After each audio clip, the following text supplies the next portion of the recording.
Muchas gracias, Luz.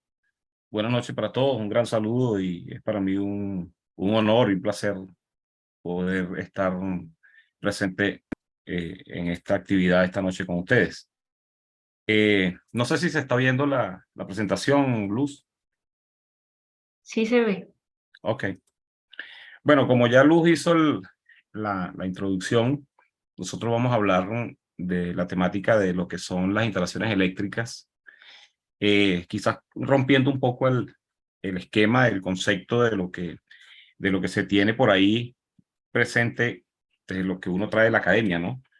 Que las instalaciones eléctricas básicamente uno las asocia a, al edificio de residencial o habitacional, ¿no? Las instalaciones eléctricas es un área extensa, muy extensa, que abarca diferentes tipos, ¿no? Están las instalaciones residenciales, están las instalaciones comerciales, están las instalaciones institucionales, las industriales, etcétera.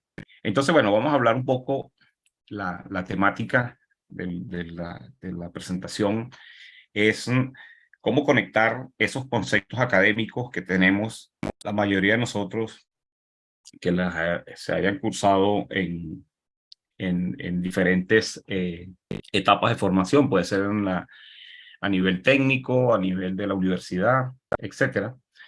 Y luego cómo aprovechar o cómo hacer uso de esos conceptos en el ambiente, digamos, profesional. Entonces, digamos que lo imprescindible es conocer que la instalación eléctrica es aquella facilidad que permite al usuario final disponer de manera eficiente, segura y económica de los beneficios o las bondades que se pueden obtener a través del uso de la electricidad como un servicio fundamental para cualquier actividad de la vida humana moderna, ¿no?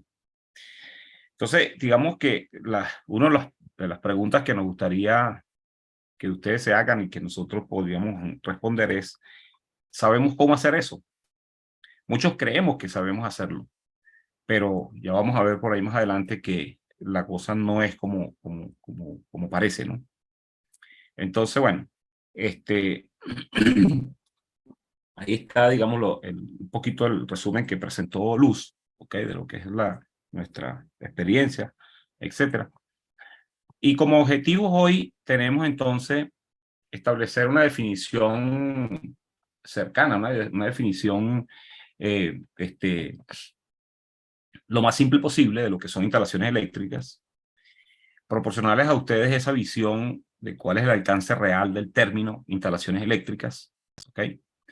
Tratar de aportarles alguna, digamos, comprensión de cómo abordar, ¿no?, el desarrollo de instalaciones eléctricas enfocadas en un buen diseño que sea seguro y que sea eficiente, ¿no? Porque a veces nosotros pensamos que, muchos de nosotros creemos que las instalaciones eléctricas, que lo importante es construir, lo importante no es el diseño, por ejemplo. E incluso hay gente que dice, bueno, ok, yo te construyo eso y la ingeniería está cubierta, por decir algo, ¿no? Eso hay que verlo con cuidado porque esos enfoques a veces son un tanto peligrosos desde el punto de vista de lo que es hacer una ingeniería decente, una ingeniería enfocada a lo que es funcionalidad, seguridad y, por supuesto, eficiencia. El término eficiencia hay que tomarlo como un punto clave, porque eso es hacer ingeniería, ¿ok? Hacer ingeniería significa trabajar con el estado del arte, ¿verdad? En cuanto a normas, en cuanto a conceptos, sin renunciar a hacer el trabajo que sea seguro y que además esté bien hecho desde el punto de vista de economía. Y eso tiene mucha importancia porque, perdón, tiene mucha importancia porque ya la tendencia en los diferentes ambientes, en los diferentes países, inclusive ahí en Guatemala hay un movimiento ahorita bastante fuerte, desde el punto de vista de lo que es tener instalaciones eléctricas y edificaciones ambientalmente amigables, edificaciones que sean eficientes desde el punto de vista de energía, y entonces las certificaciones tipo EDGE, que son certificaciones avaladas por el Banco Mundial que se utilizan para efectos de financiamiento de obras, etcétera. toman en cuenta todos esos aspectos. Entonces nosotros como, digamos, desarrolladores de los temas eléctricos, tenemos que tener la presencia desde el punto de vista de lo que es el estado del arte para justamente estar en sintonía con lo que significan ese tipo de certificaciones y ese tipo de abordaje arquitectónico, ¿no? Porque muchas veces la gente piensa que se trata solamente del tema arquitectónico, y no solamente el tema arquitectónico. Cuando se habla de un edificio eficiente, ahí y energéticamente eficiente, se habla de todo. Hablamos de electricidad, hablamos de disposición o sea, del consumo energético de ese edificio. Entonces, la manera como estén diseñados los sistemas de transporte vertical o horizontal, si los tiene, los temas en cuanto a los ahorros energéticos por iluminación, la domótica, todos esos elementos, y eso pasa por simplemente nosotros abordar temas como son las instalaciones eléctricas con el estado del arte, ¿no? Basado en normas, basado en conceptos actualizados, ¿ok? Otro aspecto es, por supuesto, exponerles a ustedes la necesidad de la capacitación y el adiestramiento en este tema en fase posacademia, ¿no? Cuando yo digo fase posacademia es fase, digamos, ya profesional, en el ambiente laboral, ¿no? Vamos a ver un poquito adelante el tema de que los conceptos que tenemos de la universidad que son conceptos que están bien fundados, pero son conceptos básicos. Y esos conceptos hay que complementarlos con otros temas, como son los temas que ya lo dije, seguridad y normativas de ingeniería y aplicaciones de ingeniería que realmente son fundamentales, ¿no? Entonces, digamos, ¿qué podemos definir como instalaciones eléctricas? Bueno, conjunto de facilidades y circuitos que tiene como objetivo el suministro de energía eléctrica a usuarios finales de diferentes tipos, residenciales, edificaciones, instituciones, etcétera, ¿no? También abarca todo el tema de lo que es el equipamiento y los accesorios, ¿no? Que permiten ese correcto funcionamiento del sistema eléctrico y su conexión con las cargas finales, ¿no? Digamos que gráficamente lo podemos ver de esta manera. El sistema eléctrico en general tenemos la generación, la transmisión, la distribución, pero cuando llegamos aquí a nivel de distribución, comenzamos a ver asuntos como estos, ¿no? Consumidores residenciales, consumidores industriales y comerciales. Bueno, se podría decir que prácticamente a partir de la red de 13.8, la red de media tensión de distribución, todo eso son instalaciones eléctricas. Y ese abarca el concepto de instalaciones eléctricas en media y baja tensión para diversos tipos de consumidores, ¿no? Consumidores corporativos, industriales, comerciales, residenciales, etc. Entonces, por supuesto que esto es un mundo extenso, porque, por ejemplo, en consumidores residenciales quizás prevalece las cargas monofásicas y las cargas sencillas, la iluminación sencilla, etcétera, ¿no? Pero en un ambiente comercial o un ambiente industrial, en un ambiente de un mall, por ejemplo, un ambiente de una factoría, pues ahí tenemos un montón de cosas como motores, arrancadores, y tenemos unos comportamientos hacia el sistema que requieren, bueno, estudios de análisis para ver cuál sería la topología y la correspondencia que se va a manejar de forma tal que el funcionamiento armónico del sistema esté asegurado. Le pido perdón porque tengo un poquito de molestia en la garganta y me está molestando un poquito aquí la cosa. Mire, esto que tengo aquí es en la gráfica, es por ejemplo una instalación eléctrica institucional, ¿no? Por ejemplo, un hospital. La instalación eléctrica en un hospital abarca muchas cosas, ¿no? Desde la conexión a la red, digamos, el suministro eléctrico desde la red pública o la empresa de electrificación. Y luego tienes cosas como, por ejemplo, generación en sitio, ¿ok? Una batería de generadores, los cuales obviamente en caso de pérdida de una alimentación normal, pues ellos tienen que entrar y existen requisitos muy bien establecidos en cuanto al arranque de esas unidades, el tiempo y por supuesto que entonces la distribución interna del sistema eléctrico, pues entonces ya ustedes ven que tienen como diferentes colores, ¿no? Eso significa que hay un sistema eléctrico de características normales y existe un sistema eléctrico. Probablemente las líneas estas que están en rojo se podrían identificar de esa manera. Un sistema eléctrico alternativo de emergencia. ¿Ok? Entonces, ese sistema eléctrico tiene que cumplir con unos patrones y unos parámetros, tanto de seguridad como de eficiencia, tiempos de entrada, etcétera, y de protecciones, por supuesto, a hacer análisis mucho más allá de lo que es simplemente entender si voy a colocar un cable TW o un THW o un THN, ¿no? Entonces, o sea, estamos hablando de un mundo bastante amplio donde tenemos que saber de todo un poquito, ¿no? Fíjense que aquí hay un equipamiento importante que puede ser un centro de carga, puede ser un switchgear, puede ser un tablero de potencia, ¿ok? Estas unidades, dependiendo del tamaño de ese hospital, puede ser unas unidades en baja tensión o en media tensión también. Entonces podría tener aquí una generación asociada también a una transformación.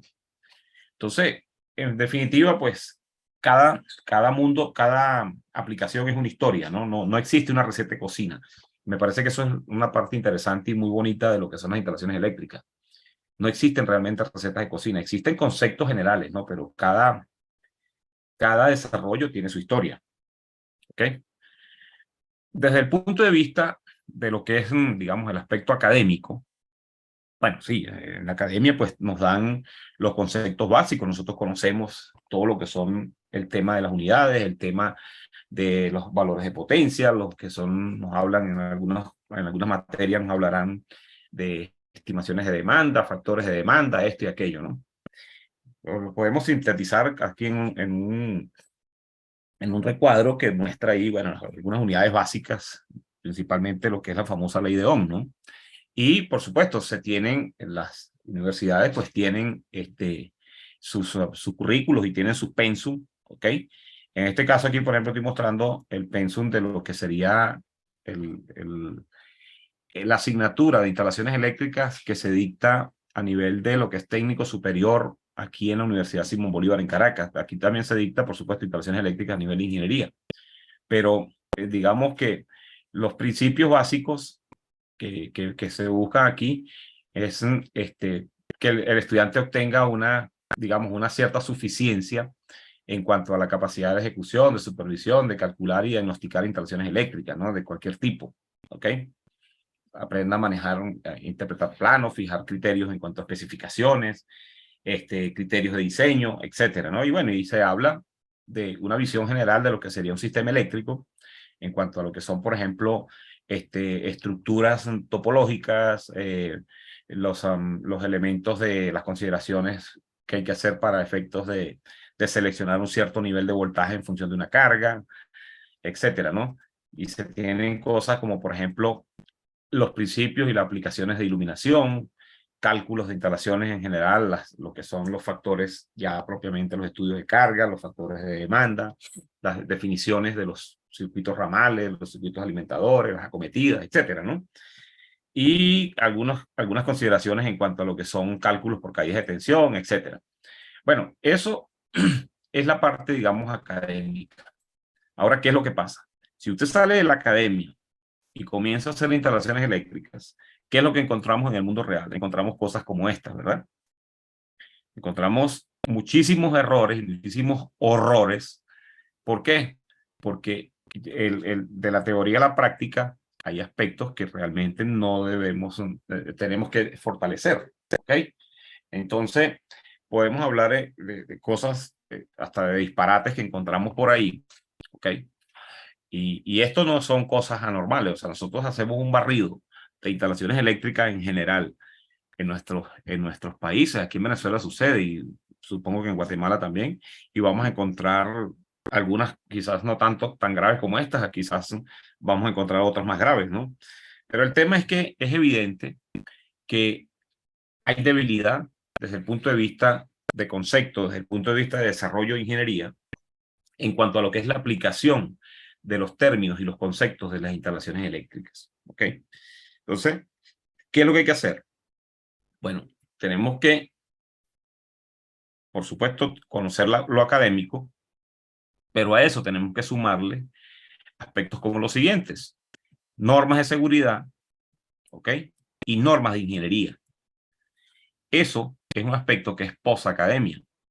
Por ejemplo, ustedes ahí en Guatemala tienen en la parte académica, ustedes lo ven en la universidad como la San Carlos, por supuesto, y también tienen normativas de seguridad, como esta que está aquí, un acuerdo gubernamental que está dirigida como desde el punto de vista de lo que es eh, seguridad industrial, ¿no? Pero cuando tú revisas ese documento, entonces te das cuenta por allá en su capítulo 7 que tienes, y a lo largo del contenido, ¿no? Este es un acuerdo gubernativo donde se habla que es el Reglamento General sobre Higiene y Seguridad del Trabajo, una actualización de lo que se emitió en el año 1957, ¿ok? Y entonces, si usted revisa los aspectos, por ejemplo, de ese capítulo 7, entonces vemos el tema electricidad, ¿no? Entonces ahí vemos cosas como protección contra contacto en las instalaciones y los equipos eléctricos, vemos temas como, por ejemplo, las restricciones de acceso a las instalaciones eléctricas en función de los tipos y los niveles de tensión, etcétera. Las baterías, los bancos de baterías, temas asociados a soldadura eléctrica. Fíjense el tema, por ejemplo, de lo que son grúas y también ascensores, el control de la electricidad estática. O sea, tenemos motores eléctricos también, ¿ok? Hay requisitos en cuanto a conductores, los valores, los conceptos básicos en cuanto a conductores, protecciones en baja tensión y también en media tensión hablan por ahí adelante, ¿ok? Trabajo de instalaciones en alta tensión. Y se habla también incluso de requisitos en cuanto a puestas a tierra, ¿ok? Porque esto es un reglamento básicamente de seguridad. Entonces, pero observen que estos son requisitos, ¿no? Son debes. Fíjense, por ejemplo, aquí agarré un al voleo, ¿no? El artículo 351, los alternadores, motores síncronos, dínamos y motores eléctricos, antes de manipular en el interior de una máquina, eso es un tema mandatorio de seguridad. Un debe. Que la máquina esté en funcionamiento, que los bornes de salida estén en cortocircuito y puestos a tierra, que no esté bloqueada la protección contra incendio, que estén retirados los fusibles y que la atmósfera no sea una atmósfera explosiva, por ejemplo, ¿no? Pero ese debe es un concepto de seguridad, eso no es un concepto de ingeniería, porque ahí no le dicen a usted cómo lo debe hacer, sino usted lo que tiene que es verificar, comprobar que eso está, digamos, como elemento mínimo para en este caso de esos motores, se cumplan esas condiciones. Ahora, ahí no le están especificando a usted ningún requisito en cuanto a eficiencia de ese motor, niveles de tensión, no. Eso ya es un tema de ingeniería que usted tiene que saberlo hacer, por supuesto. Pero en ese saberlo hacer implica que usted tiene que cumplir de manera mandatoria con estos elementos porque son requisitos de seguridad. Entonces, ahí está la combinación, ¿verdad? De lo que significa concepto, de lo que significa aspecto de seguridad y luego entonces vienen los aspectos de ingeniería. Por supuesto que nos podíamos quedar pegados aquí revisando esto, pero es decir, Guatemala sí tiene algunos reglamentos y algunas consideraciones de seguridad que en algunos casos incluso ellos dentro de lo que es la literatura de la norma refiere a normas internacionales incluso, ¿no? Y luego entonces tenemos los aspectos de ingeniería que son cubiertos por múltiples documentos que están presentes en organizaciones como por ejemplo el ANSI o la IEC o la IEEE, ¿no? Y esos documentos pues básicamente lo que buscan es aplicar el estado del arte en cuanto al desarrollo tecnológico, en cuanto a los conceptos, pero tratando de que sean el desarrollo de las instalaciones o la tarea que se está haciendo sea una tarea eficiente, considerando aspectos de economía y por supuesto considerando el respeto y el cumplimiento a rajatabla de los aspectos de seguridad que están establecidos. ¿Ok? Entonces, esos son aspectos que no se logran en un curso primero, en un curso corto, ¿no? Y segundo, que tampoco se logra en un curso académico. Esos son aspectos que se van fortaleciendo, se van desarrollando en la medida en que la gente, bueno, va ganando experiencia y también se va capacitando. O sea, el aspecto seguridad y el aspecto ingeniería son aspectos, por eso lo colocamos ahí, post-academia. porque es donde realmente el personal o el profesional va a adquirir esas destrezas y esas certificaciones que le van a permitir entonces desarrollar instalaciones eléctricas que sean con conceptos razonables, que sean seguras y que sean eficientes desde el punto de vista de economía, desde el punto de vista funcional. Muchas veces nos quedamos pegados con el tema del código eléctrico, ¿no? Pensamos que el código eléctrico es la panacea en instalaciones eléctricas y eso no es así. El código eléctrico es un documento de seguridad, ¿ok? Y entonces, digamos, el artículo, por ejemplo, 90 del NEC habla de la conveniencia, ¿no? Dice, las instalaciones que cumplen el NEC no siempre son eficientes, convenientes o adecuadas para el servicio o para expansiones futuras. Fíjense lo que está diciendo, ¿no? Instalaciones que cumplen el NEC no siempre son eficientes, convenientes o adecuadas para el servicio o para expansiones futuras. ¿Ok? Fíjense que no le está diciendo que es inseguro, sino que desde el punto de vista funcional no necesariamente son convenientes, son eficientes. Ahora, cualquier instalación eléctrica desarrollada con el NEC probablemente sean seguras, si le hace un mantenimiento razonable. Pero de ahí a que sea lo que usted necesita desde el punto de vista de la conveniencia funcional, es otra historia. ¿Ok? Una manera de verlo es esto. Fíjense. Un pequeño diagrama unifilar donde tienes aquí un transformador, tienes un tablero, un switchgear, no sé. Aquí en baja tensión, equipado con interruptores probablemente de caja moldeada o algo por el estilo, ¿no? Eso es un diseño común y corriente, un diseñito radial, etcétera, pero que cumple con el NEC y es funcional. Usted puede hacer lo mismo, ¿verdad? Con el mismo arreglo, observen el transformador, pero entonces, fíjense, en el lado primario tienes un interruptor de potencia, o probablemente de media tensión, ¿ok? En el lado primario tienes un fusible. Aquí a la izquierda, a la derecha, tienes un fusible, ¿ok? Que también brinda protección, pero tiene sus limitaciones. Y del lado secundario, bueno, tiene protecciones con fusibles, ¿ok? Pero desde el punto de vista funcional, es evidente que el circuito de la izquierda es mucho más práctico, mucho más eficiente que el circuito de la derecha. Porque empezando por lo siguiente, ¿no? Cada vez que se quema un fusible vas a tener que ir allá al sitio a reponerlo. En el caso de interruptores, tú tienes interruptores que los puedes incluso hacer apertura y mandos remotos, por decir algo. Si tienes un arreglo de supervisión que te asegura que el cierre es seguro, o sea, que te permita hacer un cierre seguro, lo puedes hacer. Además de eso, si usted tiene un arreglo trifásico con fusible y se le quema un fusible, entonces usted tiene un problema ahora operacional desde el punto de vista del sistema, que va a tener elementos como lo que son perturbaciones de secuencia, de secuencia negativa, ¿verdad? Que le va a causar recalentamiento de motor. El sistema va a seguir funcionando, pero si los motores están operando, van a seguir funcionando. Pero esos motores tienden a recalentarse porque te falta una fase, ¿ok? Entonces, el motor, si ya está rodando, simplemente lo que hace un recalentamiento tremendo. Entonces, aquí, por ejemplo, del lado izquierdo, perdón, la apertura es trifásica. Entonces usted no tiene esas perturbaciones, esos problemas de desbalance, producto de que perdiste una fase, por decir algo, ¿no? Entonces eso es un ejemplo de que instalaciones que cumplen el NEC, pero que no son eficientes, o no son convenientes, o no son adecuadas para el servicio eléctrico, ¿no?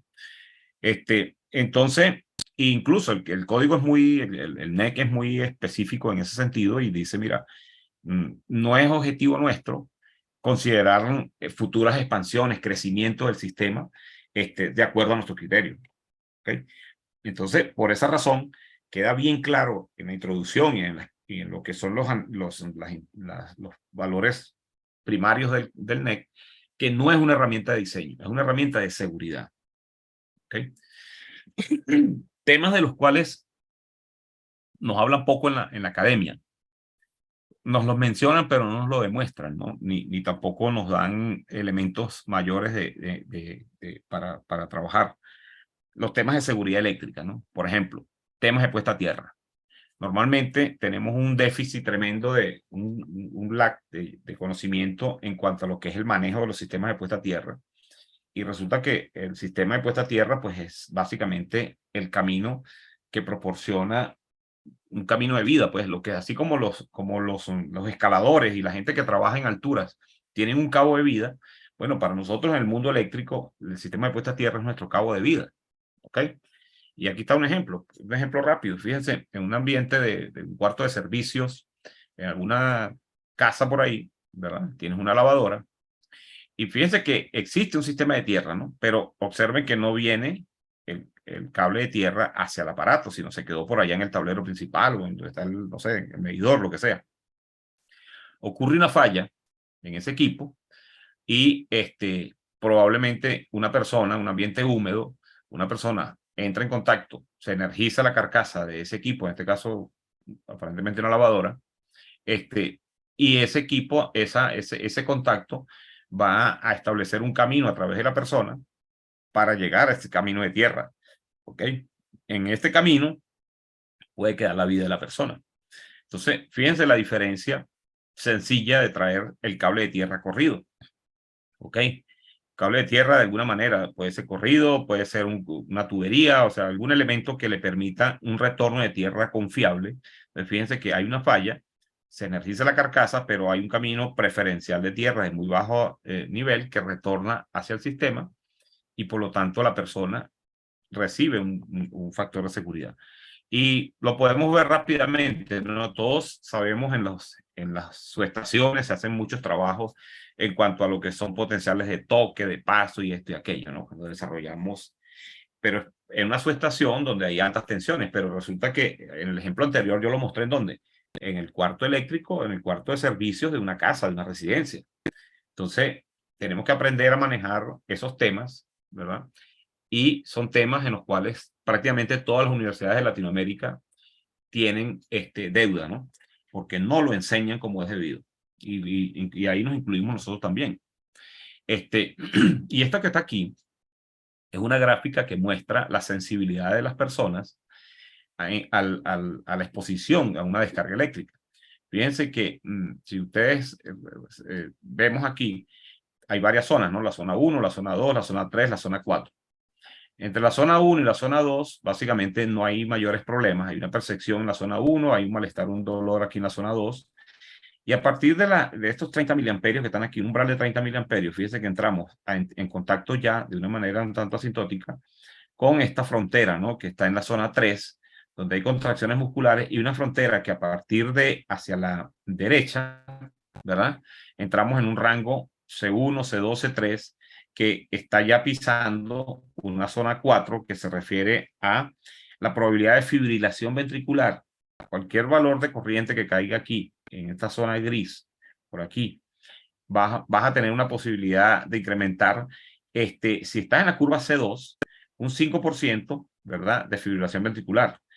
Y desde la curva C2 hasta la curva C3, si el valor de corriente cae por ahí, entonces pasas hasta un 50%, ¿verdad? Aquí sobre la curva C3 tienes 50% de fibrilación ventricular. ¿Qué significa eso? ¿Qué es una fibrilación ventricular? Bueno, simplemente un paro cardíaco causado por una corriente eléctrica que está circulando por el camino del corazón y lo saca de sincronismo. ¿Ok? Y hacia la derecha, más hacia la derecha de la curva C3, entonces la probabilidad de que tengas ese paro cardíaco supera el 50%. Entonces fíjense que el punto crítico comienza ¿dónde? A partir de 30 miliamperios. ¿Ok? Entonces, si nosotros hacemos un ejercicio rápido, por ejemplo, una persona que está de alguna manera haciendo un trabajo, está en contacto con una línea, en este caso de 220 voltios, ¿verdad? Y hay unas resistencias, R1, R2, R3. ¿Quién es R1? La resistencia de contacto de la persona, ¿verdad? Con en ese caso, ese cable, ese cableado. Esa resistencia de contacto va a depender de los equipamientos que la persona tenga, guantes o lo que sea, ¿no? Tienes la resistencia de la persona propiamente, que es R2, ¿verdad? Y tienes una resistencia de contacto en la salida, pues, donde la persona está apoyada sobre un material que puede ser aislante o no puede ser aislante, tienes unos zapatos de seguridad o no tienes unos zapatos de seguridad. Entonces, digamos que si tú tienes una falla un camino donde existe un camino efectivo de retorno de tierra, así como lo mostramos ahí en la lavadora, y ocurre, por ejemplo, tienes un dispositivo de 20 amperios en un sistema de 120 voltios y ocurre una falla franca en algún punto, se va a producir aproximadamente una corriente de unos 600 amperios. ¿Ok? Y 600 amperios en un interruptor de 20 amperios, pues por supuesto que el interruptor va a actuar sin ningún problema. ¿Ok? Ahora, ¿qué pasa? ¿Qué pasa cuando se tiene esa misma situación? ¿Verdad? Tenemos el voltaje, tenemos las resistencias de contacto, en este caso la resistencia de falla, puede ser de contacto o de la resistencia de falla ahí en el punto donde ocurrió. Tenemos la resistencia del camino de retorno y tenemos una resistencia de interconexión tierra-neutro, ¿no? Si nosotros tenemos un sistema de 480, por ejemplo, pero como esto es a tierra, entonces el sistema es monofásico, 277, o sea, 480 entre raíz de 3. Y supongamos estos valores de resistencia, ¿no? 0.1 ohmio de resistencia de falla, 0.2 ohmios de resistencia del camino de retorno de falla, o sea, 200 miliohms, y unos 100 miliohms como resistencia de interconexión tierra-neutro ahí en el tablero principal. Fíjense que está dando aproximadamente unos 700 amperios, un poco menos de 700 amperios, ¿no? Eso, un interruptor de 20 amperios lo va a ver. Ahora, ¿qué pasa? En ese punto, esa falla disipa un calor, ¿okay? Se generan ahí puntualmente, de una manera muy rápida, aproximadamente unos 48 kilovatios de calor, ¿no? O sea que puede haber entonces un efecto, no solamente un efecto eléctrico, de shock eléctrico, sino también puede haber un efecto de quemaduras. ¿Ok? Ahora, ¿qué pasa si en ese camino, por ejemplo, el camino de esta resistencia de retorno de falla no está efectivo, no existe o está de una manera comprometido? Bueno, en ese caso, si ese camino no existe y el retorno de tierra es a través de la persona, normalmente las personas se estima por efectos de cálculo que obtienen aproximadamente unos 1000 ohmios de resistencia, ¿no? Fíjense algo, ¿no? Este valor de corriente de 693 amperios o 700 amperios, pongámoslo así, que estimamos ahí arriba, se me convierte ahora en una corriente de 277 miliamperios, o sea, 300 miliamperios. ¿Ok? 0.1 ohmios como camino de resistencia de falla en el punto de falla, 1000 ohmios. Ahora no tienes el cable de tierra, sino tienes es la persona regresando la corriente de falla a través de la persona, unos 1000 ohmios, y la interconexión neutro-tierra ya en el tablero principal se mantiene igual. Eso se reduce de 700 amperios a 300 miliamperios. En ese caso, señores, un interruptor de 15 amperios o de 20 amperios no opera. Y si no opera, entonces simple y llanamente la persona está en problemas. ¿Por qué? Porque si ya a partir de 30 miliamperios, como les mostré ahí atrás en la gráfica, hay problemas. Si nosotros tenemos ahora 277 miliamperios, estamos hablando de prácticamente 10 veces ese valor que puede ser letal. ¿Ok? O sea, si nosotros vemos la curvita aquí, si nosotros nos venimos aquí a la curvita, 277 miliamperios, o sea, 300 miliamperios por aquí, y lo proyectamos en el tiempo sin que ninguna protección actúe, observen donde estamos cayendo, ¿no? En la zona 4. O sea, en la zona donde tengo más del 50% de probabilidad de que tenga un paro cardíaco. O sea, estoy muerto. Entonces, ¿qué pasa ahí? Bueno, esto lo podemos corroborar. Por ejemplo, tú puedes meterte y ver cuál es la curva de operación de un interruptor de caja moldeada, de los típicos que tenemos en nuestras casas, ¿verdad? Pegados ahí ya, perdón un momentico, ajá. Fíjense, si nosotros revisamos, este es un interruptor de 15 amperios, ¿verdad? De una marca, en este caso la gente de Eaton, y observen, 15 amperios. A partir de 15 amperios es que él va a actuar. Si se tiene una falla que está por aquí, en el orden de los, muy por debajo de 5 amperios, o sea, estamos hablando de 300 miliamperios, nunca, jamás en la vida, esa protección va a haber esa falla y por lo tanto estamos muertos. O sea, esa protección, por mucho que queramos, no va a hacer su trabajo porque simple y llanamente no está diseñada para eso. Permítame un momentico. Ajá. Entonces, ¿qué se hace? Bueno, se determinan con factores de ingeniería, ¿verdad? Son requeridos equipos que realmente necesitan proporcionarle seguridad a las personas, ¿no? Entonces, existen lo que se llaman los interruptores diferenciales. El NEC establece como requisito en la aplicación de ese tipo de interruptores, y también otros interruptores como son los interruptores que se denominan de arc flash, ¿verdad? Que son interruptores definidos para evitar los incendios en las casas, ¿no? Entonces, ese tipo de interruptores están tipificados en diversos puntos del código eléctrico, y dependiendo de la aplicación, pues bueno, se selecciona, ¿no? Y entonces hay interruptores de 5 miliamperios, de 30 miliamperios, la gente de IEC tiene interruptores de 10 miliamperios, de 20 miliamperios. Entonces, el concepto de ingeniería hay que aplicarlo para saber cuándo seleccionar uno, cuándo seleccionar otro, por qué sí, por qué no. ¿Ok? Entonces, ¿cuáles son las causas de problemas a nivel de las instalaciones, ¿no? En este caso vamos a citar, por ejemplo, causas de problemas en hospitales. Miren, seguridad, ¿no? Los principales motivos de accidentes en hospitales son equipos en mal estado, cableado defectuoso, corriente de fuga en los equipos, y esto, miren, incompetencia profesional del equipo a cargo del sistema eléctrico. ¿Ok? Estos no son temas que uno los está diciendo por decirlo, estos son temas estadísticos. La gente de OSHA y la gente sí, principalmente los Estados Unidos, ellos tienen muy buenas estadísticas y que demuestran que definitivamente la necesidad de capacitación y la necesidad de actualización del personal a cargo es fundamental para disminuir precisamente la causa de los problemas en los hospitales, ¿no? Entonces, y así como hospitales lo podemos llevar a residencias, lo podemos llevar a instalaciones comerciales, lo podemos llevar a fábricas, lo podemos llevar a donde ustedes lo quieran, ¿ok? Entonces, cuando abordamos los temas de ingeniería y vamos a hacer una definición de una instalación eléctrica, ¿en qué tenemos que pensar? Tenemos que pensar en instalaciones que sean simples, que sean confiables, que sean seguras, que se les pueda hacer mantenimiento, que sean desde el punto de vista operativo, tengan flexibilidad, que tengan respeto por el ambiente, o sea, que no sean agresivas ambientalmente, que especifiquemos y seleccionemos materiales y equipos y componentes que realmente sean de calidad y sean bien instalados. Y por supuesto, el tema costos, ¿no? Entonces, hay gente que cree que el tema costos es hacerlo barato desde el punto de vista inicial, ¿no? Y no es cierto, porque todos sabemos la consideración esa de que lo barato sale caro, ¿no? Cuando tú te quedas pegado solamente en instalar las cosas porque son más baratas desde el punto de vista de inversión inicial, probablemente estés sacrificando cosas como eficiencia, ¿no? Eficiencia porque normalmente los equipos más baratos no son los más eficientes.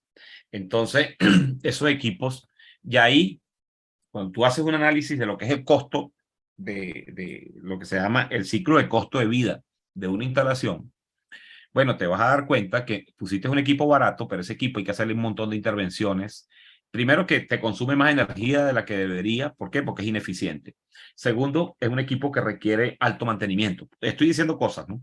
Es un equipo que probablemente, si la vida útil de la instalación estaba proyectada para 20 años, ese equipo no te va a durar 20 años, te va a durar, no sé, 10 años. Entonces tienes que hacer un reemplazo de ese equipo, hacer otra vez la inversión a mitad de camino, aun cuando se le haga mantenimiento.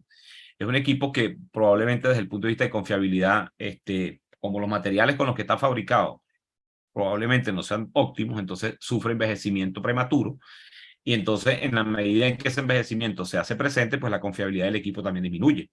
Entonces ahí tenemos cosas como esas que están ahí presentes, y cuando hacemos diseño, entonces cuando se está haciendo un diseño, hay que pensar en diferentes variables, ¿no? Hay que pensar en la variable seguridad, por supuesto, en la tipo y topología del sistema que se va a abordar, dónde están las fuentes de energía, o sea, cuáles son las fuentes de donde se va a alimentar esa instalación, cuáles son los costos de operación y mantenimiento que son aceptables para esa instalación, los niveles de voltaje que deberíamos utilizar, o sea, dependiendo la carga, dependiendo, entonces son los niveles de voltaje que se van a definir, ¿ok?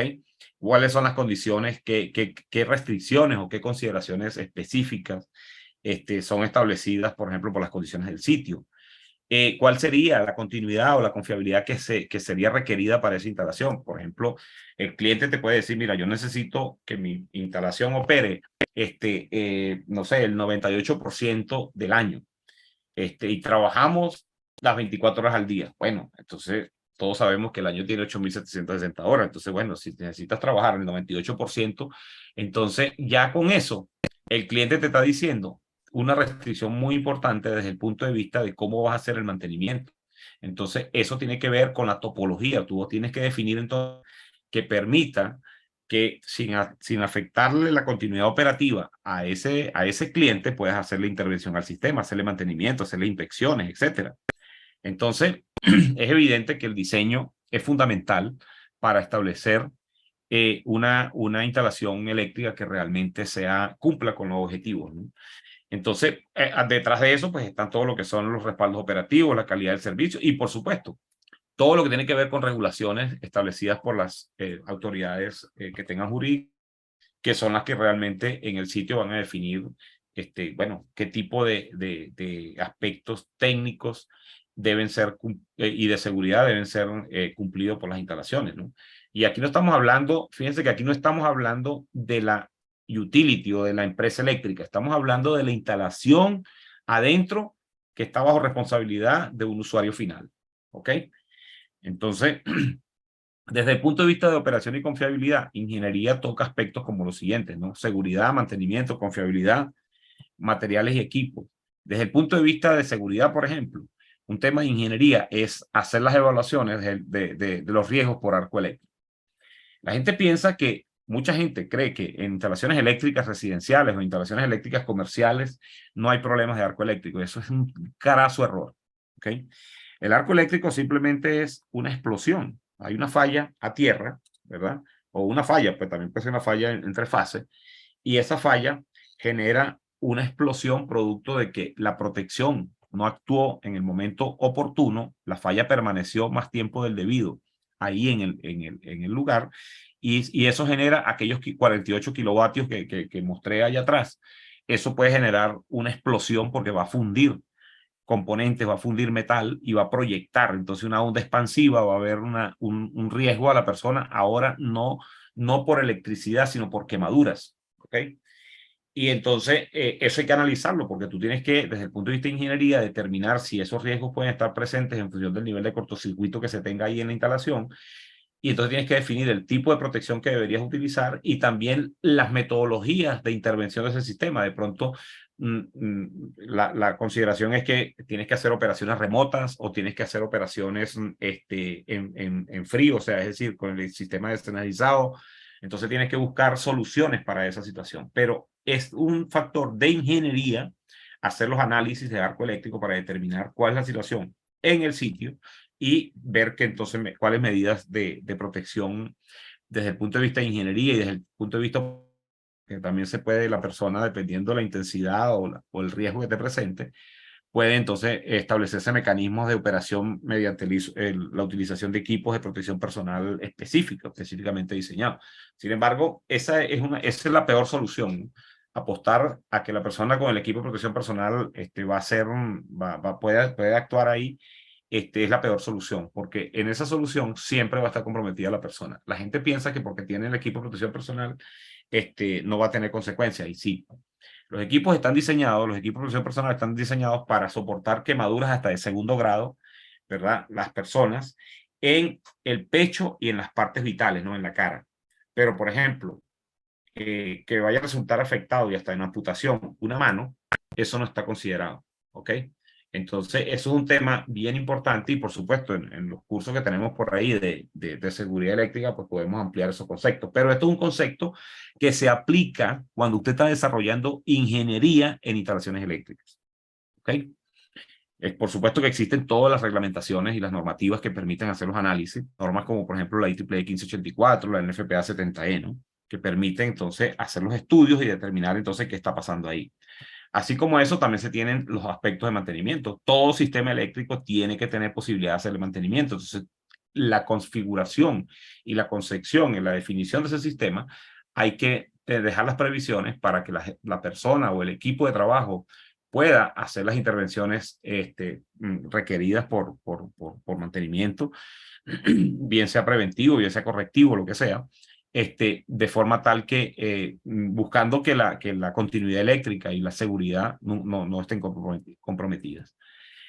Por supuesto que desde el punto de vista de topologías y de redes, pues hay mecanismos de ingeniería que permiten hacer los análisis de cada una de las redes que se pueden plantear, hacer los estudios y determinar cuál sería la red que puede ser adoptada para cumplir con ese valor, por ejemplo, de ese 98% que hablé de que un cliente me estableció que necesita como continuidad operativa. Entonces, ¿cómo se logra eso? Bueno, eso se logra mediante el estudio de redes y de equipos y de tasa de fallas de equipos, etcétera, que conducen a determinar entonces cuál sería la topología que permite cumplir con esos valores. Y existen técnicas, como por ejemplo, ahí les estoy mostrando una técnica definida en una norma como la IEEE 493, que es lo que esa se denomina análisis de mínimo corte, y permite definir o establecer para diferentes topologías las tasas de interrupciones, lo cual sería el tiempo de interrupción anual, cuál sería el tiempo de interrupción por hora, cuál sería la frecuencia de interrupción de cada una de las redes que se propongan. Y en función de eso, entonces se define cuál sería la red que puede o la topología que podría ser adoptada para cumplir con ese requisito que me estableció un cliente. Desde el punto de vista de demanda, bueno, dependiendo de dónde esté parado, los desarrollos de proyectos de instalaciones pues tienen fases, ¿no? Tienen la fase, lo que es la concepción, el concepto, la visualización, el estudio conceptual, la ingeniería básica, la ingeniería de detalle y la implantación. Hay factores, ¿verdad? Dependiendo el grado de incertidumbre que se tenga, en la medida en que me acerque a lo que es el desarrollo de ingeniería de detalles y lo que es el desarrollo de la implantación, o sea, la construcción, vamos a tener factores de demanda. Entonces, por ejemplo, cuando estoy en un estudio de factibilidad, el estudio de demanda, pues el factor de reserva que se debe estar asumiendo debe estar en el orden de un 50%. En el estudio conceptual, esa incertidumbre ya disminuye un poco y entonces el factor de demanda o la reserva de la demanda está en el orden de un 35, un 40%. A nivel de ingeniería básica, que la ingeniería básica no es otra cosa sino el desarrollo de los planos de planta y los estudios propiamente de la ingeniería, ¿no?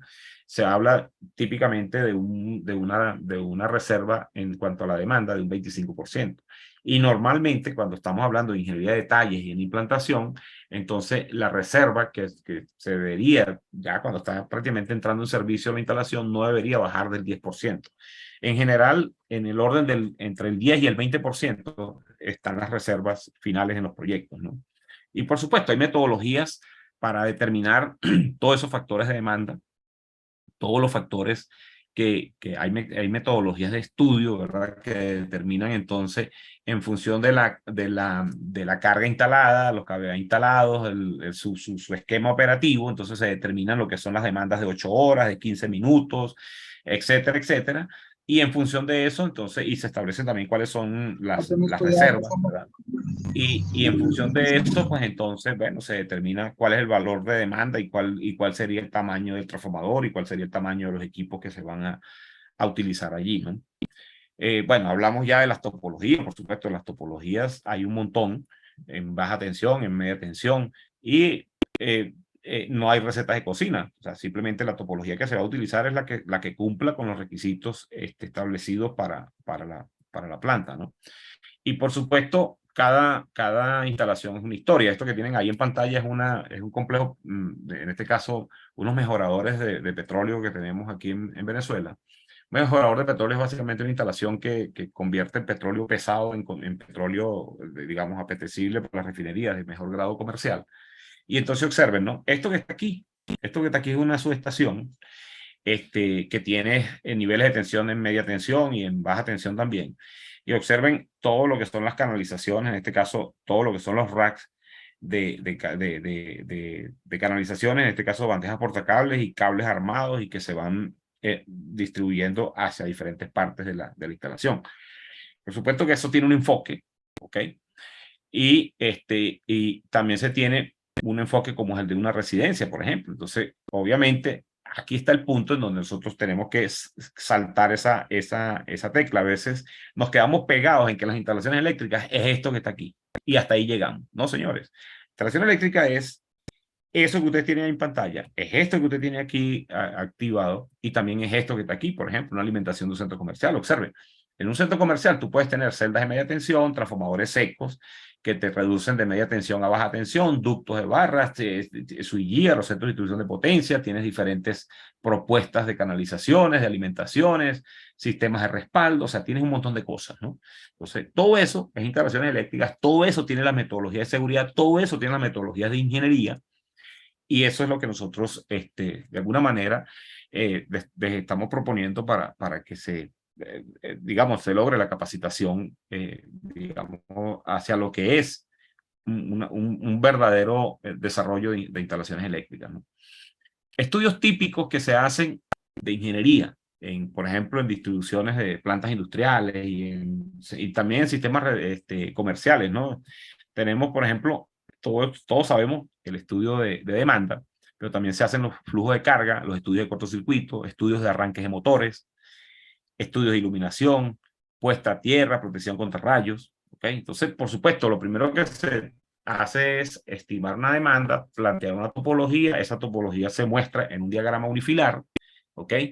Y en ese diagrama unifilar, a partir de los valores de cortocircuito, pues entonces se van ya perfilando cuáles serían las características técnicas de los equipos que se van a utilizar, ¿ok? Y los estudios como, por ejemplo, estudio de arranque de motores. Esto que está aquí, eso fue un proyecto que hicimos para una planta de un sistema de bombeo. Donde estábamos manejando motores de 1200 HP. Y era un grupo, eran 3 motores, básicamente. Una estación de bombeo. Y entonces observen, en este caso, por ejemplo, con un software se hace un estudio, ¿verdad? Donde se determina, en este caso, un arranque directo a plena tensión de una bomba que está el TAC 5301A. Y fíjense que en el arranque de plena tensión, la depresión de voltaje en los diferentes puntos, en este caso en barras de 416 de los centros de distribución principal de la instalación, que se llama centro de acopio, cae por debajo del 85%, está como en un 82, 83%, ¿no? Y luego que tiene un tiempo de arranque, tiempo de arranque que está como alrededor de los 9 segundos, entonces fíjense cómo ya termina el arranque de la bomba y ya regresa la tensión a un valor cercano al 100%, un 90 y tanto por ciento. Entonces, estos efectos hay que analizarlos cuando tú tienes baterías de motores. Tienes que analizarlos porque eso puede tener perturbaciones en la red del área, en la instalación, etcétera. Entonces, bueno, aquí está otro ejemplo del mismo proyecto. En este caso, son el comportamiento de los voltajes en los terminales de las bombas. En este caso, había una bomba en servicio.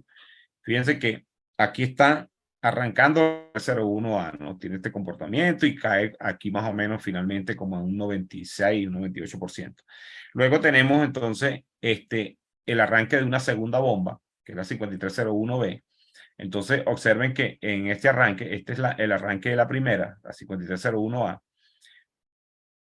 Pasaron los 9 segundos, entra en condición normal, pasado un cierto tiempo de operación normal, arranca la segunda bomba, ¿ok? Y entonces también hay un efecto, obviamente, fíjense, un poco más pronunciado, está por debajo, muy cerca ya de 80%. Entonces ahí se establecen criterios, ¿verdad? No puedes caer por debajo de 80% porque probablemente tengas una desconexión múltiple de contactores, por ejemplo.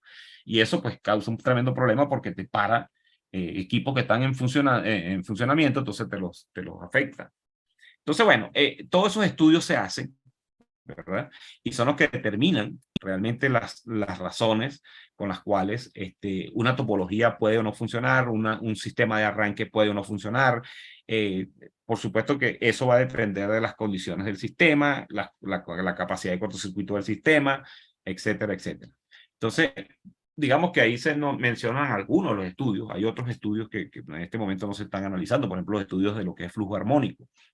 El flujo armónico toma bastante importancia porque recuerden que ahorita tenemos muchas cargas no lineales y esas cargas no lineales introducen armónicos y introducen perturbaciones en las redes y eso también afecta el funcionamiento, el calentamiento de motores, el calentamiento de generadores, etcétera, etcétera. O sea, también las pérdidas, se disparan las pérdidas en los transformadores y los transformadores digamos, en condiciones normales no tienen lo que se denomina el factor K, el factor de sobrediseño o sobredimensionamiento por presencia de armónico. Entonces, todos esos estudios se hacen para determinar si pueden haber problemas en ese sistema, en esa red, y se hace necesario tomar medidas desde el punto de vista de, por ejemplo, instalar filtros o instalar, eh, diseñar transformadores o especificar transformadores con factores K mayores que 1, etcétera, ¿no? Entonces, y eso no es solamente en plantas industriales. El tema de los armónicos sucede, mira, yo creo que algunos de ustedes tendrán comentarios o experiencias de transformadores que están en vacío por ahí, dice, o con muy baja carga y de pronto se calientan y estallan, ¿no? Y cuando hacen el análisis encuentran que aquello está lleno de armónicos y eso fue lo que mató al transformador, por ejemplo, ¿no? Entonces, después viene, bueno, todo lo que es la parte de equipamiento. El equipamiento eléctrico requiere hacer buenas especificaciones. Saber seleccionar equipos es un arte. Y para eso existen normas de ingeniería que realmente te conducen a hacer una buena selección de todo el equipamiento. Llámese switchgear, llámense tableros de potencia, llámense arrancadores, llámense centros de control de motores, llámense lo que sea, ¿no? Entonces, los espaciamientos, por ejemplo, eso, fíjense en en un cuarto eléctrico, ¿verdad? Con bastante espacio, etcétera. Bueno, eso obedece a toda una metodología que nosotros la recalcamos bastante. Ahí son temas un tanto de seguridad. Y ahí hay que hacer una combinación entre normas de ingeniería y normas de seguridad como el NEC, por ejemplo, lo que es el capítulo 1, el capítulo o artículo 110 del NEC, que están los requisitos generales en cuanto a espaciamientos, etcétera, ¿no? Entonces, bueno, eso es lo que determina cuál sería la implantación y el arreglo final de equipos, los espacios entre uno y otro, etcétera, etcétera. Y ahí está esa combinación, seguridad e ingeniería, ¿ok? Observen que aquí tienen equipos de media tensión. Estos equipos que están aquí son equipos de media tensión. Estos equipos que son de baja tensión, centros de control de motores, etcétera. Fíjense allá al fondo. Entonces, ese local tiene que tener unas consideraciones específicas en cuanto, por ejemplo, para, desde el punto de vista de incendios, ¿ok? Desde el punto de vista de evacuación, cuántas puertas tiene que tener, cuántas medidas de seguridad desde el punto de vista de puertas antipánico, por ejemplo. Si hay una definición de arreglo por ejemplo, de sistema de extinción con agentes de extinción secos, entonces que ese agente de extinción no sea nocivo a la persona. Por ejemplo, no se usa ya CO2, se utilizan agentes limpios que permiten a la persona no sofocarse, por ejemplo. O el halón, que es prohibido porque es un gas además de que te sofoca, tiene problemas por los efectos climáticos, un gas de efecto invernadero muy potente. Entonces, todas esas situaciones son elementos de ingeniería que hay que manejar, ¿ok? Y, por supuesto, aspectos como, por ejemplo, cuáles serían los voltajes que se van a utilizar. Existen normas de ingeniería que te establecen entonces cuáles son los voltajes normalizados, los rangos de operación, esto que es voltaje rango A, rango B, ¿qué significa eso? Y aquí tenemos baja tensión, media tensión, ¿ok? Tenemos que saber entonces, dependiendo de la topología del sistema, si es un sistema monofásico, si es un sistema trifásico, si es un sistema trifásico de 3 hilos o de 4 hilos, etcétera. Entonces tenemos los rangos de operaciones para la regulación del nivel de tensión en condición normal, en condición de falla en el sistema, ¿ok? Y, por supuesto, cuáles serían esos rangos tolerables y las definiciones entonces de lo que es una zona A o una zona B de niveles de tensión, ¿no? Entonces, por supuesto, dentro de esas normativas está, por ejemplo, todo lo que es el tema regulación de tensión, ¿no? Regulación de tensión, o sea, por ejemplo, como cuando se define, mira, ¿por qué yo tengo que tener 3% de caída de tensión en los circuitos ramales finales? Ah, bueno, tú tienes que tener 3% de caída de tensión ahí porque tienes que tener presente que tienes una cometida o tienes un alimentador. O sea, entonces, 3% y ese 2% restante para llegar a un 5% va a ser la caída de tensión del alimentador y va a ser la caída de tensión, por ejemplo, de la cometida, porque tu punto de regulación, tu último punto de regulación, básicamente es el cambiador de tomas del transformador que lo tengas donde lo tengas, ¿no?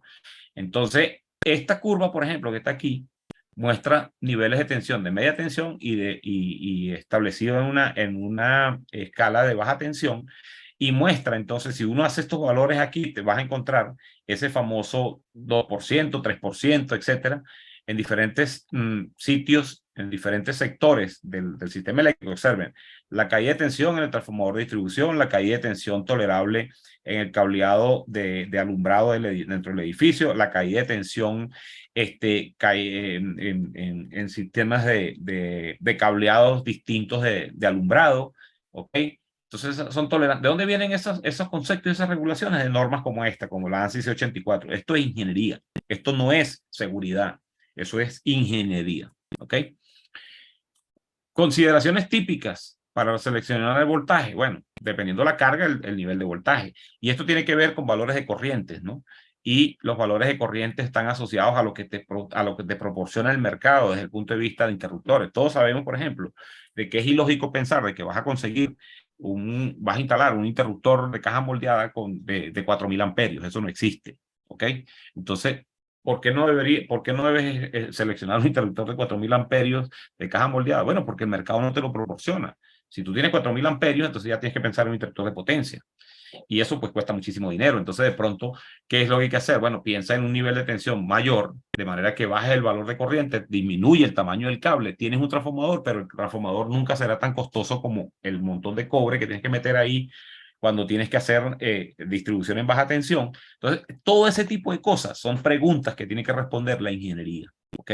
Cumpliendo los parámetros de seguridad, los parámetros de economía y la funcionalidad del sistema desde el punto de vista de intervenciones. Por ejemplo, ¿qué sentido tiene un interruptor de 5.000 o de 6.000 amperios, como se ve a veces por ahí, cuando todos sabemos, por ejemplo, y yo estoy casi seguro que en Guatemala un interruptor de 5.000 amperios es un problema, porque ese interruptor, si usted tiene algún problema a nivel de contactos, a nivel de bobina, alguna cosa que pase con ese interruptor, usted va a tener que llamar a Houston para que se lo envíen, le envíen la reparación, o le envíen el repuesto de manera específica. Entonces, ¿qué es lo que hay que hacer? Bueno, la ingeniería tiene que pensar en esas cosas, qué es lo que el mercado te puede proporcionar de manera expedita, de forma tal que entonces los tiempos de parada sean cortos. Eso forma parte de saber, de comprender, por ejemplo, cosas como estas, ¿no? El valor de la carga, los valores de carga y cuáles son los valores de tensión que deberíamos tener ahí en correspondencia.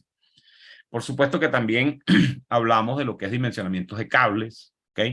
Hay diferentes criterios para hacer las estimaciones, las ecuaciones por razones térmicas, por razones de capacidad de corriente, por razones de caídas de tensión para sistemas trifásicos, sistemas monofásicos, ¿ok?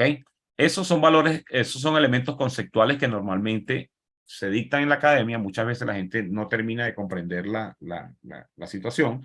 Y hay un aspecto, por ejemplo, el nivel de cortocircuito, el dimensionamiento de cableados por cortocircuito, que muchas veces la gente no lo maneja, no lo trabaja, y es un criterio importantísimo. Desde el punto de vista de seleccionar, por ejemplo, métodos de cableado, hay cualquier cantidad de métodos de cableado en cuanto a canalizaciones, conduit rígido, conduit cableados, conduit flexible, etc. Por ejemplo, en método de cableado, un cable armado, hay diferentes tipos de cables armados. Se habla de cable armado tipo AC, por ejemplo. Entonces, un cable armado, si usted no sabe diferenciar lo que es un cable armado tipo AC de un cable armado tipo MC, entonces usted puede cometer errores importantes. ¿Por qué? Porque el cable armado tipo AC es un cable que no lleva retorno de tierra específicamente definido con el cableado, sino se hace a través de la armadura. ¿Ok? El cable tipo MC, o sea, un cable armado tipo metal clap, entonces ese cable lleva, además de los conductores de fase, lleva el cable de tierra corrido dentro de lo que es el cuerpo de alambrado que conforma el conjunto del cable. ¿Ok? Entonces, esas son explicaciones que nosotros las damos con bastante detalle al nivel del curso. ¿Ok? ¿Por qué? Porque hay restricciones. Por ejemplo, hay sitios en donde no puedes usar un cable tipo armado tipo AC. Hay otros sitios en donde no puedes usar un cable armado MC, o puedes usar un cable MC, pero un cable MC con una fabricación, ¿ok? Porque hay cables armados tipo MC y hay cable armado tipo MC-HL, que ese es un cable armado tipo MC para uso en lugares peligrosos. ¿Qué significa un lugar peligroso? Bueno, por ejemplo, una atmósfera explosiva. Entonces, ¿qué significa una atmósfera explosiva? Bueno, entonces hay que explicar qué es una atmósfera explosiva. Entonces, un cable tipo MI, por ejemplo, es un cable especial que se utiliza mucho en ambientes donde hay presencia de vapores y atmósferas explosivas. Y eso es un cable que simplemente una cubierta externa metálica, que puede ser rígida o generalmente rígida, no es flexible, y el aislamiento es con magnesio, por ejemplo. Entonces, todos los cables son cables que están inmersos, están encapsulados en ese cuerpo de magnesio, ¿ok? Y esos son cables que se utilizan en lugares especiales. Entonces, y así también podemos hablar de, bueno, de todo lo que son bandejas portacables, trincheras, o sea, lo que son canalizaciones de diversos tipos. Cada una tiene sus metodologías, sus propósitos y sus consideraciones desde el punto de vista de diseño, de desarrollo. ¿Ok? Entonces, cada una de ellas tiene su razón de ser, tiene sus ventajas, tiene sus bondades, tiene sus desventajas también. Ahí tenemos cables, tuberías, etcétera, ¿no? Bandejas portacables. Mucha gente cree que las bandejas portacables es un depósito de cables y no es así. Las bandejas portacables tienen toda una metodología de diseño, de selección, de llenado, ¿ok? Y incluso de restricciones en cuanto al calibre mínimo que se debe colocar, de cableado que se debe colocar en las bandejas portacables. ¿Qué es lo que encontramos nosotros en las bandejas portacables, por ejemplo, en los centros comerciales? Bueno, un depósito de cables, un montón de cables tirados ahí en esa bandeja. Y eso es un peligro desde el punto de vista de incendio. ¿Ok? ¿Por qué? Porque hay un montón de cables de esos que fueron diseñados, seleccionados para manejar un valor de corriente y resulta que los estamos recociendo cuando tenemos un sobrellenado o un llenado inadecuado de la bandeja. Entonces hay cables que los estamos por restricciones de temperatura, de calor propio y calor adyacente. Entonces ese cable, si estaba previsto para llevar, por ejemplo, 40 amperios con un nivel de temperatura por debajo de 30 grados, resulta que el cable está llevando los mismos 40 amperios, pero ese cable está afectado por temperatura y entonces no tiene 30 grados de temperatura, sino tiene 45 o más grados de temperatura. Entonces, ¿qué está ocurriendo ahí? Que estamos envejeciendo el aislamiento de ese cable y probablemente en cualquier momento tenemos una falla. ¿Ok? Y eso es un incendio seguro. Entonces, bueno, todo ese tipo de cosas son elementos de ingeniería que están atados a seguridad, pero que hay que saber manejar. Hay que conocer los tipos de cables. Hay diversos tipos de cables. No existe un cableado universal, ¿ok? No existe un cableado universal y por lo tanto, saber diferenciar entre un cable, por ejemplo, un THHN, un THW, de un cable XHW o un RHH, es supremamente importante porque a veces nosotros creemos que existen cables universales y no es así. O sea, tenemos que saber cuáles son las ventajas, las desventajas de cada tipo de arreglo de cableado, ¿verdad? Y dónde los podemos usar y a qué nos podemos atener con ellos, ¿no? Entonces, bueno, obviamente esos son aspectos que nosotros ampliamos muchísimo en el curso y obviamente queda claro que nosotros estamos proponiendo un curso de instalaciones eléctricas con varios módulos, ¿ok? Tenemos un módulo 1, que es que estamos iniciando la promoción, normas y requisitos generales para instalaciones eléctricas en media y baja tensión. Tenemos un segundo módulo que vamos a hablar de los métodos de alambrado y materiales, o sea, todo lo que son los arreglos de cableados, canalizaciones, etcétera, basados desde el punto de vista de seguridad en el capítulo 3 del NEC y equipos de uso general también en el capítulo 4 del NEC. Y por supuesto las normas de ingeniería que están asociadas, ¿no? El módulo 3, vamos a hablar entonces de lo que son instalaciones eléctricas en ambientes especiales. ¿Qué son ambientes especiales? Miren, un ambiente de hospital, un ambiente de atmósferas explosivas, por ejemplo, un manejo de una estación de servicio, de una estación, una gasolinera o un galpón de fábrica de pintura o de un taller de pintura o cosas así, ¿no? Y eso requiere una atención especial desde el punto de vista de lo que son equipamientos. Hay que conocer qué tipo de atmósfera se están manejando ahí. Entonces, porque hay un tema que se llama incendio, que obedece a tres cosas: a un combustible, a un comburente, o sea, una sustancia o un elemento que permita que se alcance un grado de concentración del combustible, y una chispa. Y nosotros, los electricistas, aparecemos ahí porque la chispa la produce generalmente la instalación eléctrica. ¿Ok?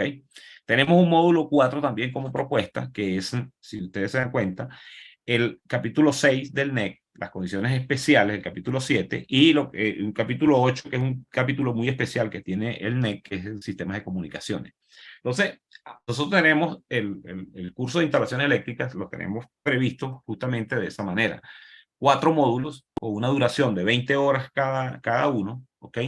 Y en el primer módulo estaríamos viendo, por ejemplo, el contenido, es ese que está ahí, ¿no? Tenemos lo que es el conocimiento y las normativas de ingeniería asociadas a lo que es la estructura del NEC en cuanto a su contenido, objetivo y alcance.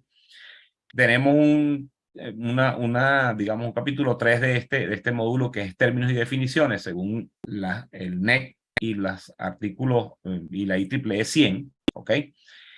Y luego tenemos requisitos generales para instalaciones eléctricas, entonces hacemos barridos de lo que es el artículo 110 del NEC y la IEEE 241.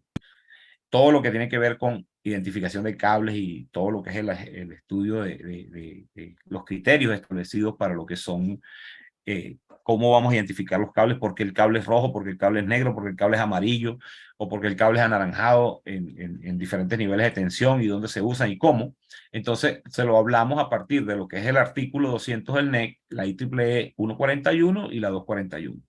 Las dimensiones, el dimensionamiento de circuitos ramales, el recorrido lo hacemos a partir del artículo 210 del NEC y la IEEE 241. Alimentadores y cálculo de alimentadores, entonces tenemos a partir del artículo 215 del NEC y IEEE 241 y los cálculos de circuitos ramales, alimentadores y acometidas según los criterios que están desde el punto de vista de seguridad, artículo 220 del NEC, y desde el punto de vista de ingeniería, los criterios establecidos y las prácticas de la 241 y la 141 de la IEEE.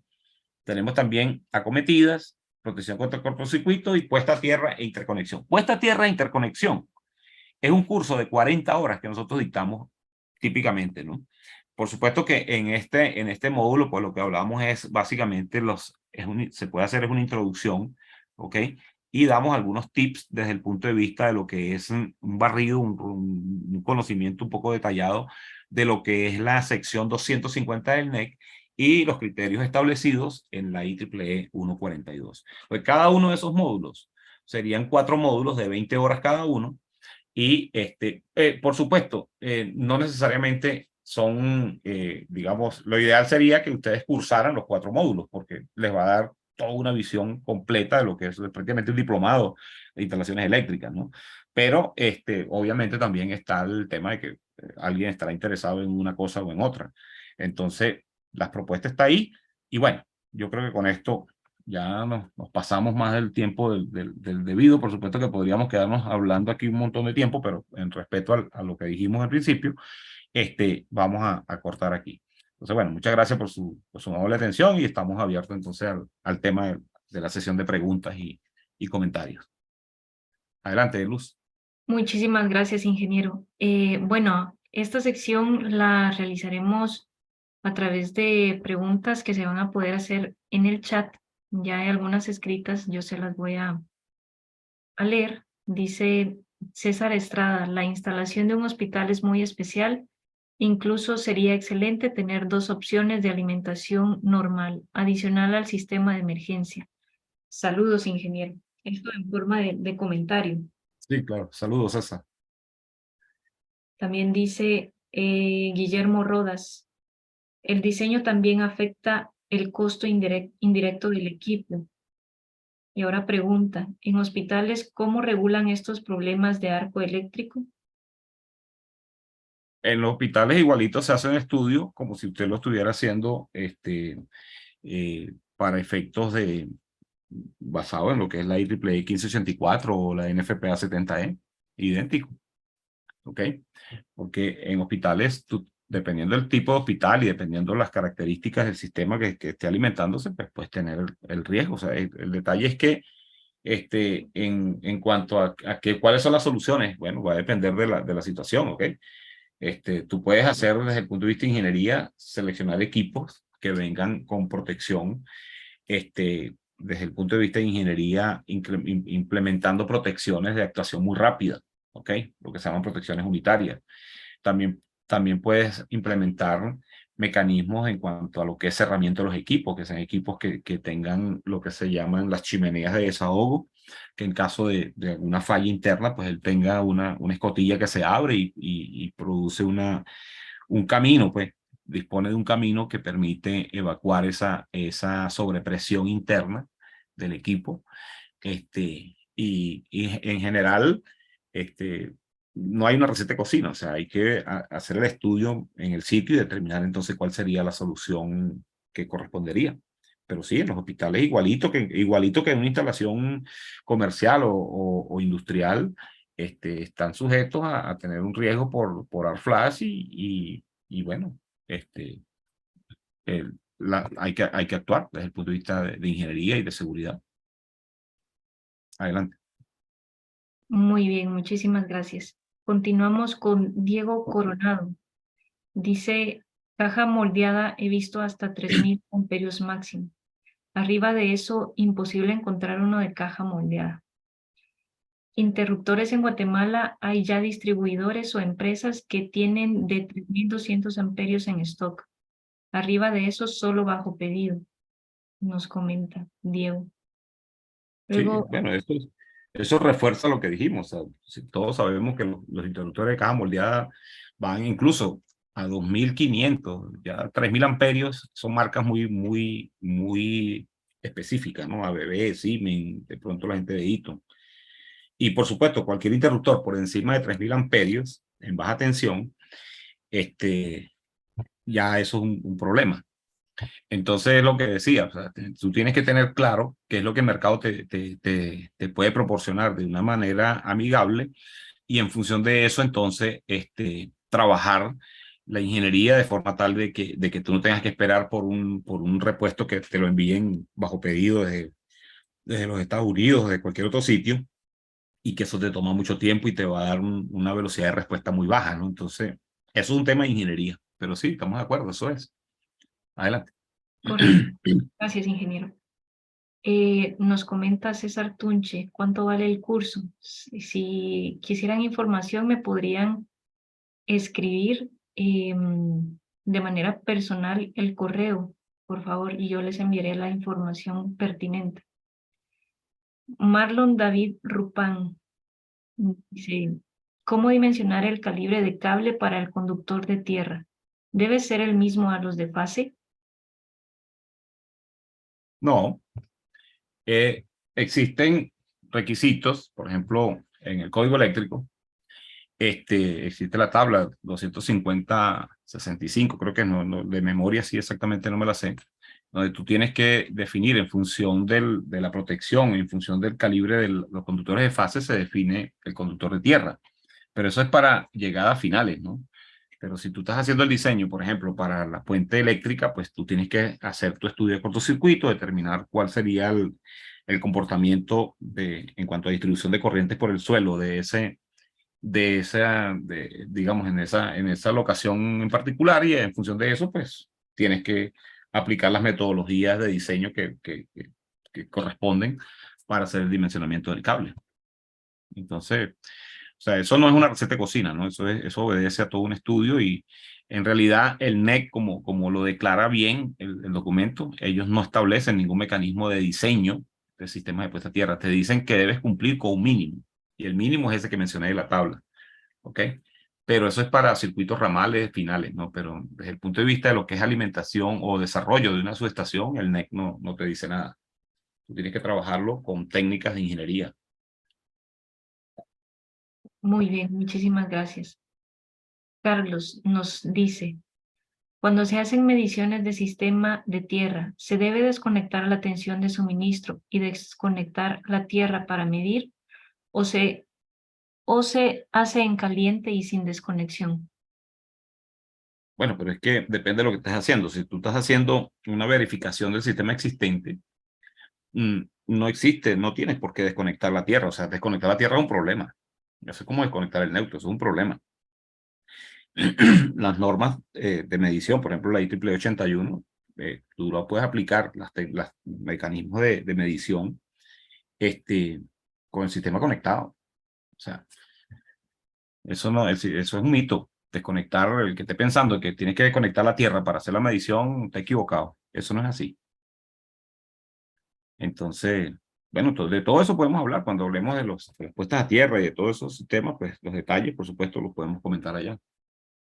Sí, correcto. Adelante. Todo eso el ingeniero lo va aclarando durante el curso, ¿verdad? Ujú. Pablo Ortega nos dice, hablaba de diseñar considerando que la demanda será del 80% de la capacidad de los tableros, dejando el resto para el crecimiento. Cuando ya está instalado y funcionando, se irá ocupando ese 20%. ¿Hasta cuánto se puede sobrepasar un tablero ya en operación si está fabricado bajo ANSI y NEMA? No le entiendo muy bien la pregunta porque tiene como un piquete, ¿no?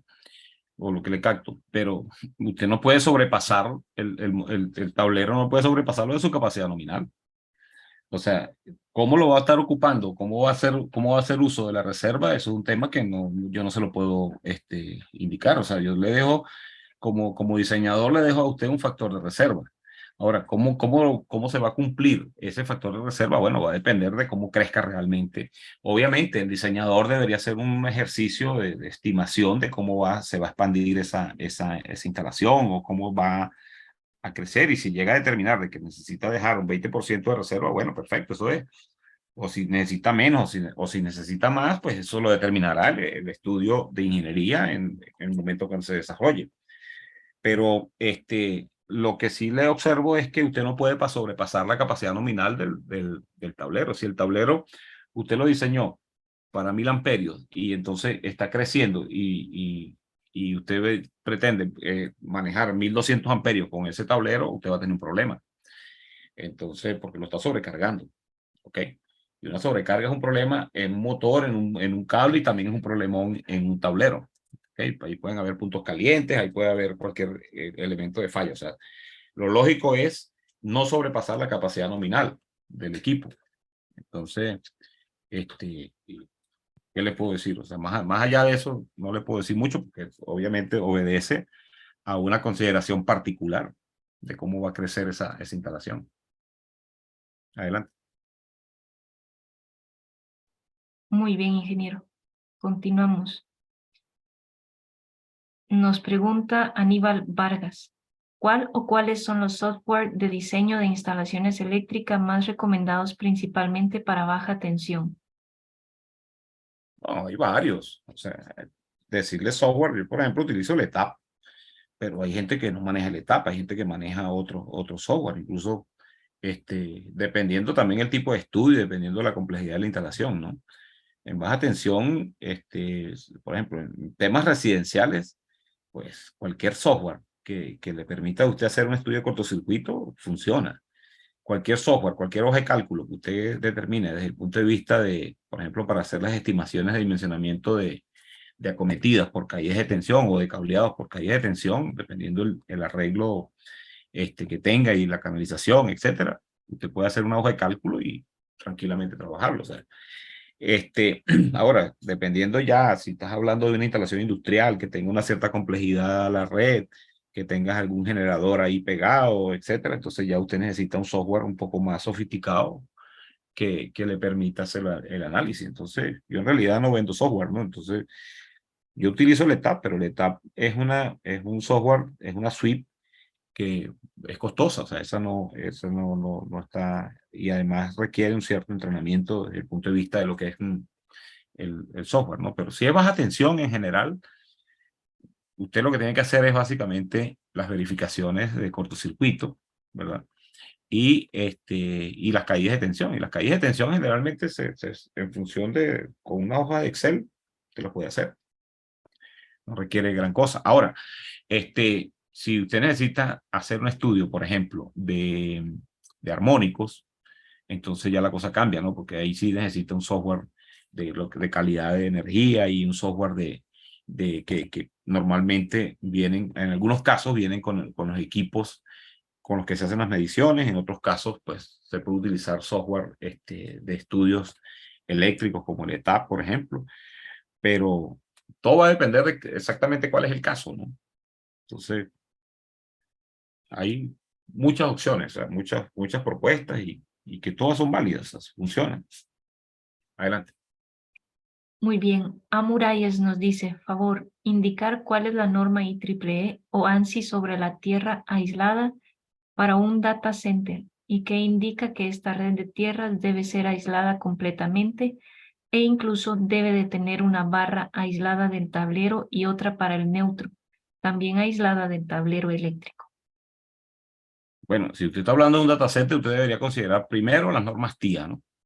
Y segundo, entender todo lo que usted preguntó. Eso es un curso de puesta a tierra. O sea, ahí se puede arrancar, si usted quiere comenzar, por la IEEE 1100, por ejemplo. Pero no es así simplemente, dígame esto, dígame aquello. O sea, en un data center, eso es una aplicación bastante especial y usted tiene que cumplir igualito con la sección 250 del NEC, desde el punto de vista de seguridad, pero hay otros elementos desde el punto de vista de ingeniería que usted tiene que considerar. Entonces, tiene que cumplir con las normas TIA, normas como la IEEE 1100, etcétera. Muy bien. El último comentario nos dice César Estrada. Ahora debe ser considerada la carga de autos eléctricos. Saludos. Ah, sí, bueno, lo que pasa es que eso es como todo, ¿no? Eso es parte de los temas que van en expansión del sistema y que, por supuesto que hay una consideración de demanda ahí, pero cuando ustedes se ponen cuando nosotros nos pusimos a hacer un análisis aquí en Venezuela, por ejemplo, de cuál sería la proyección de crecimiento en cuanto a lo que son autos eléctricos. Y la verdad es que yo creo que el sistema eléctrico no va a estar tan comprometido desde el punto de vista de lo que es esa demanda como tal, ¿no? En general. Yo no sé cuál es la proyección que tienen ahí en Guatemala en los próximos años en cuanto al crecimiento de lo que es la movilidad eléctrica. Pero en general, en diversos países se han hecho esos estudios en cuanto a la proyección y como los factores de coincidencia tampoco son tan altos, entonces, realmente hasta ahora no se vislumbran problemas de que no se pueda manejar la expansión del sistema eléctrico para incorporar esa demanda que ya viene en camino, ¿no? La demanda de los vehículos eléctricos. Bueno, no sé si hay algún otro comentario, Luz. No, ingeniero. Ahí es el último comentario. Nada más yo quisiera pues decirles a los compañeros interesados que escribieron su correo a mi chat personal que les estaré enviando la información pertinente y también darles nada más una pincelada de las fechas de estos módulos. El primer módulo va a ser del 31 de julio al 4 de agosto, el segundo módulo del 28 de agosto al 1 de septiembre, el tercer módulo del 25 al 29 de septiembre y el cuarto módulo del 25 al 31 de octubre. Entonces, bien, agradecerles nada más a todos los que han estado en este webinar. El curso es todavía muchísimo más interesante, se puede profundizar pues a detalle en las preguntas que ustedes le han hecho al ingeniero y salen ciertamente muchísimas otras preguntas, que eso hace que los participantes, el ingeniero también se enriquezca en conocimiento. Y bueno, nada más agradecerle a usted también, ingeniero Juvencio. Muchísimas gracias por esta exposición y no sé si quisiera decir algo más usted. Sí, bueno, de mi parte, agradecido por la atención y han sido bien interesantes las preguntas y la participación. Y bueno, los esperamos entonces con todo el aprecio en el curso y como les digo, estos cursos están, digamos, quien haga estos 4 módulos de instalaciones eléctricas, pues prácticamente se puede considerar que tiene un diplomado en instalaciones eléctricas, ¿ok? Porque vamos a manejar temas en profundidad y por supuesto con el estado del arte de lo que significa desarrollar instalaciones eléctricas como Dios manda y sobre todo con la vista puesta en esos aspectos que dijimos al inicio, ¿no? Ya viene también, así como la parte de la electrificación del transporte y de la movilidad es un hecho, también está presente el tema de las certificaciones en cuanto a lo que es eficiencia energética. Todo lo que es la transición energética va a tomar mucho peso y entonces en los próximos años, pues básicamente el desarrollo de infraestructura seguro va a tener, desde el punto de vista de financiamiento, va a tener muchos aspectos que tenemos que tomar en cuenta desde el punto de vista de lo que es la eficiencia energética y hacer las cosas con criterios fuertes de ingeniería, ¿no? Porque eso es ahorro, eso es economía. Entonces, bueno, de mi parte completamente a la orden y bueno, los esperamos entonces en la materialización de estos módulos. Un gran gusto. Muy bien. Muchísimas gracias a todos. Que tengan todos una feliz noche. Bueno, buenas noches y saludos para todos. Gracias, feliz noche. Buenas noches. Feliz noche. Buenas noches. Feliz noche, gracias. Feliz noche. Bueno, saludos para todos y buenas noches. Saludos, ingeniero. Que tenga feliz noche. Gracias, igual. Adiós, Gustavo.